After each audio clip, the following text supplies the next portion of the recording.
Howdy, hey everybody! Today we're going to be talking about hump and slump molds.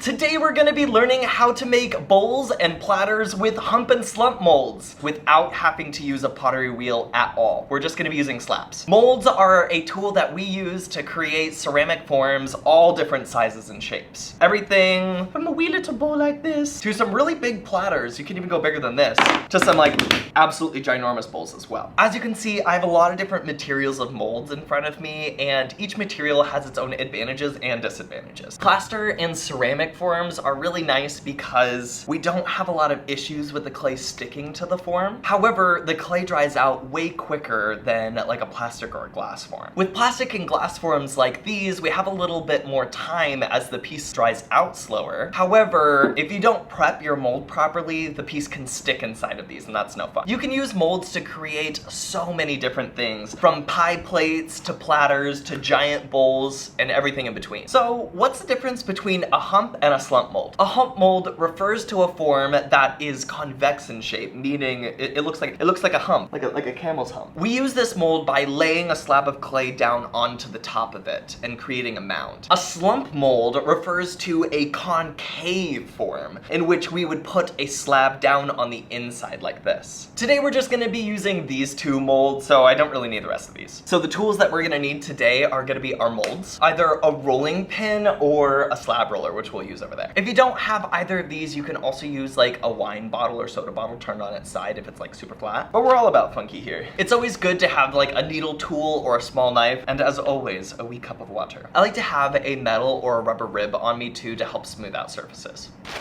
And of course, we need our clay. Let's talk about rolling out a slab using a rolling pin first, and then we're gonna roll out a slab with a slab roller after that. When prepping a surface for a slab, I gotta make sure that there's no like crusty bits on the table or anything like that. Using a porous surface like wood or Hardybecker board is gonna work best for you as well. If you don't have one of those, laying down a sheet of canvas will help you out. If I try to roll a slab with this log right here, it's not gonna be fun at all. So, then we're gonna take our rolling pin. Again, it's nice to use some sort of porous material like wood because stone or plastic can often have the clay stick to it. This is very similar to rolling out a cookie sheet or a pie sheet. I'm going to push even pressure on either side of the rolling pin and push away from myself like this. I like to rotate my slab around as I'm pressing down with the rolling pin. It makes it a little bit easier. It also prevents the slab from sticking to the table.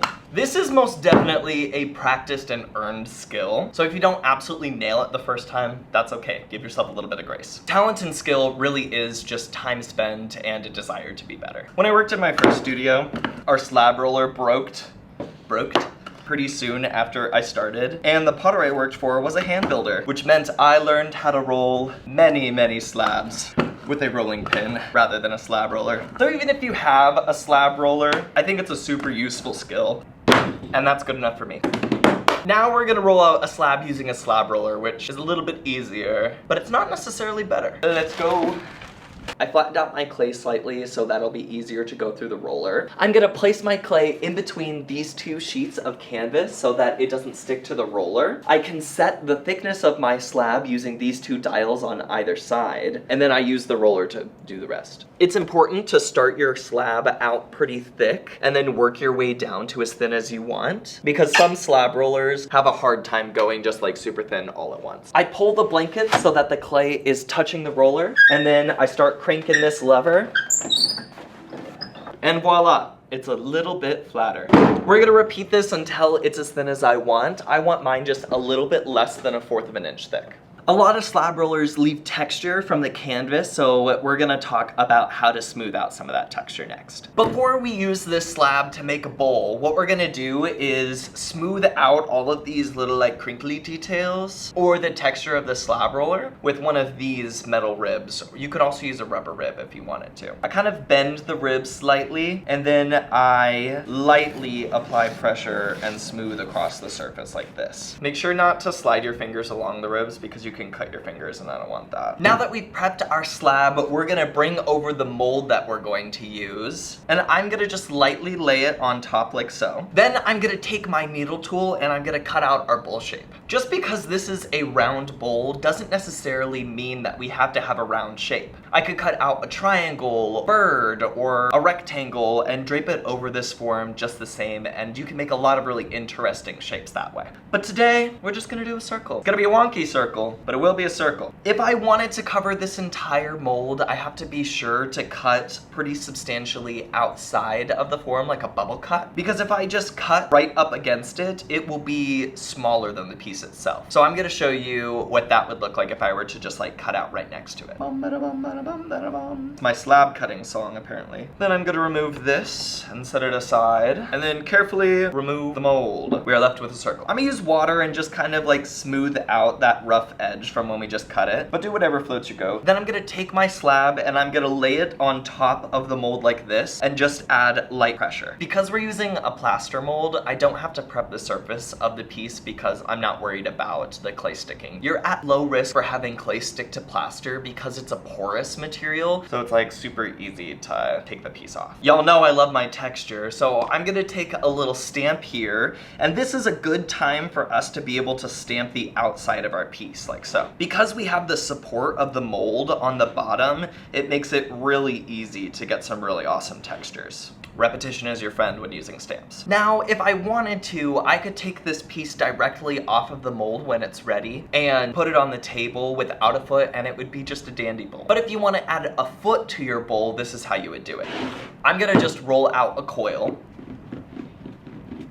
If you remember, coils are essentially like Play-Doh snakes of clay. Coils are one of those building blocks that we can use to create like a bunch of different things. What I'm gonna do is I'm gonna take this coil and make a little circle on the bottom of the piece. Now I'm going to take my needle tool and cut through both of them. And now we can smooth them out together into the pot. Clay doesn't stick to clay if we just set this on here, so we have to be sure to score and attach it properly. I'm using a serrated rib, but you can use a fork or a needle tool. I'm gonna make sure to score both surfaces and add just a little bit of water. That's gonna act as our glue or binding agent to stick the clay to itself. Now I'm gonna take my finger and I'm gonna smooth out this coil into the form like this.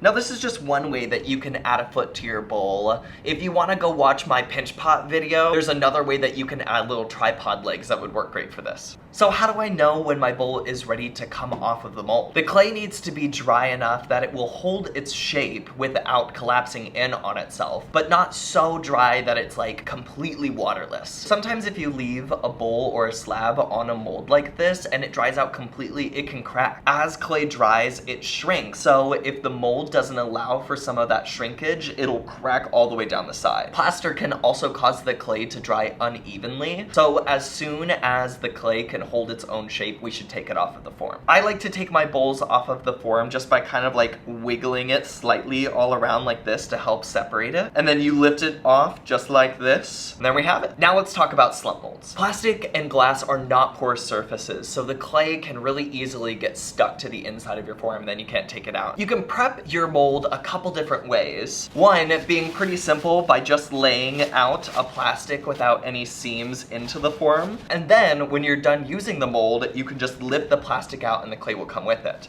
Another way that you can prep a plastic or glass mold is by using some sort of like oil release spray like WD-40 or like cooking spray like Pam. I'm just gonna take a little bit of Pam and spray it onto a paper towel. Not a lot, just a little bit. And then I'm just gonna wipe the inside of the bowl like this. Ta-da! Quite prepped. I'm now going to take my bowl and I'm gonna put it down onto the slab like this. Just like using a hump mold, you can cut out any shape of slab that you want in order to make this, but again, just for simplicity's sake, we're just gonna cut out a circle. Smooth out that rough edge just a little bit. Then I'm gonna take my mold and my clay and I am just going to set it on top like this and slowly, I repeat, very slowly, add pressure to the slab, pushing it deeper into the form. It's really important not to just jab your fingers down into the center because you can poke through your clay. Rather, use flat fingers and press down from the sides and slowly rotate the piece as you apply pressure.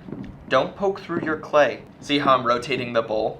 That's the good way. So my slab is down inside of my mold like this. How do I know that my bowl is ready to come out of this mold? It's the same answer as before. It has to be dry enough so that it will hold its shape, but not too wet that it's gonna stick to the sides of the bowl and then rip. So the bowl should release like that. You can finish this bowl by applying a foot or by adding little tripod legs just like before. Now I want to show you like another really cool way that you can use a slump mold. I'm going to take this bowl back, and this time I'm going to apply this plastic to the inside. Just press it down in there. Rather than using a slab to build the inside of my bowl, this time I'm going to use coils. You can use lots of different things for this. You don't have to use just coils. You can use little dots of clay or swirls or anything else that you dream of. What's cool about using a mold to do this kind of construction is it will hold the shape for you, so you can do all sorts of crazy things with your coil. Like, I can take my coil and I can bend it like all sorts of different crazy ways. There's no rhyme or reason here. Then I can take my super fun coil shape and press it into the mold like so. Then I can fill up the entire inside of the mold with these coil shapes. My goal here is just to fill up the entire space that's inside of this bowl. Once I filled up the space inside of this bowl, I'm gonna take my finger and I'm gonna start to smooth out these coils. So now that I have the inside smoothed out, I can now lift the plastic. See how it was so easy to remove it from the bowl? And then when I take off the plastic, all of those coil details that I had before stick on the outside. Same rules apply for the foot on this one. You can do the same technique on a hump mold. However, rather than having the details on the outside, the details of the coil would be on the inside because you're smoothing out the top of the coils. Thank you so much for joining me on learning how to use hump and slump molds in pottery. If you like learning with me, make sure you like this video and are subscribed to this channel. You can also follow me on all social media under Benjamin Cahoon. And if you want to be extra in the know, you can sign up for my newsletter through my website. Just remember, just like trying anything new for the first time, you're not going to be an expert as soon as you start out. With a little bit of time and patience and grace for yourself, you're gonna be an awesome potter in no time. I would love to see what you all make with hump and slump molds, so if you post your creations, make sure to use the hashtag #BenjaminTaughtMe, and I check those super regularly. Thanks so much again for joining me, and I'll see you next time.